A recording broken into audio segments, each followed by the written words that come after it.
Over the past year or so, there's been a great deal of discussion, debate, and denial around the issue of click fraud. The problem involves some of the biggest names in online advertising. More importantly, the debate has frustrated advertisers because while progress is being made, there's no clear solution in sight. The Click Quality Council, an organization of independent advertisers and agencies, has been working on a set of guiding principles to make progress now.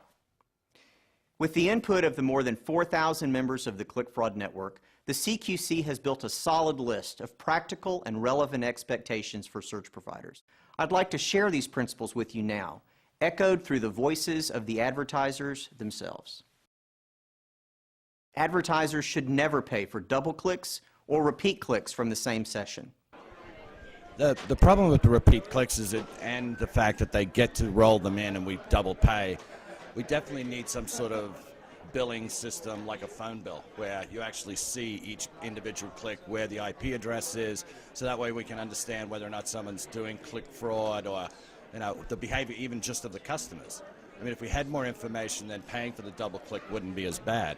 But the fact that we don't get that information and we just pay for it is ridiculous. I think that the search engines need to reduce those as effectively as possible. So we represent some of the leading brands in e-commerce, and I could tell you that I and my clients have no interest in paying for a repeat click. Advertisers should never pay for traffic originating outside the specified geo-targeted settings of a campaign. If I can geo-target traffic as a webmaster, tell me someone with $1 billion in their account can't do it themselves. When we set up our campaigns in the search engines, we make sure that we only sign up to get traffic from the US. We have a basis of agents, real estate agents that are based in the US, and obviously we don't want to pay for any traffic. We don't want to send them any traffic that is international. Advertisers should never pay for traffic from bots. I expect to never pay for traffic from bots, and I know many of our affiliates and our customers feel the same way.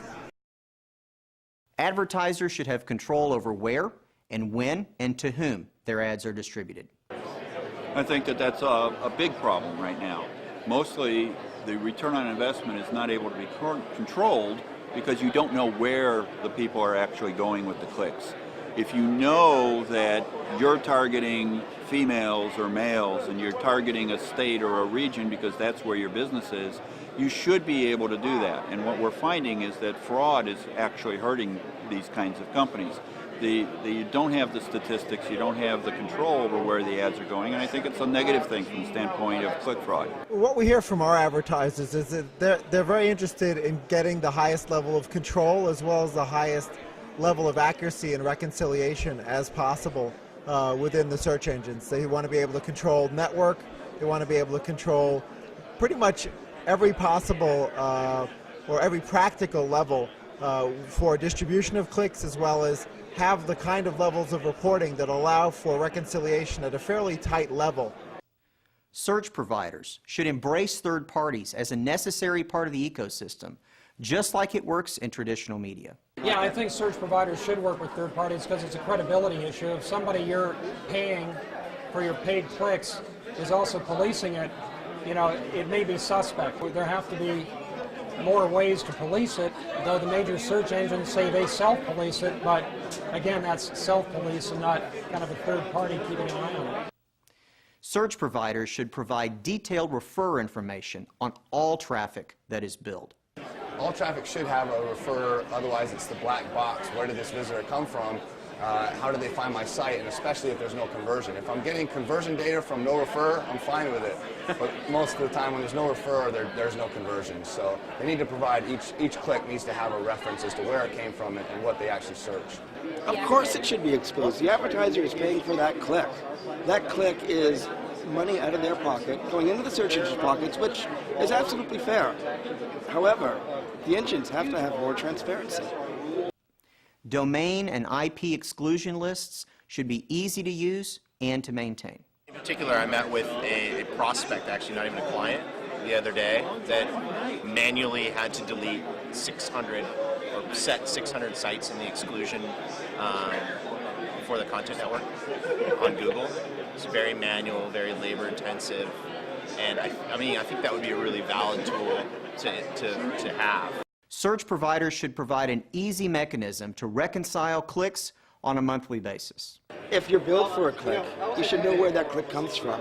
If a click is taken off your billing, you should know why. I think the advertisers would like to see their logs from the search engine's point of view. And it's not like the search engines are going to be giving away the farm, their IP addresses. I think there's definitely some auditing systems that need to fall into place to ensure that certain standards for click streams are met so that we actually spend what we want to spend, we make what we want to make. You heard it. There's nothing fictitious about click fraud.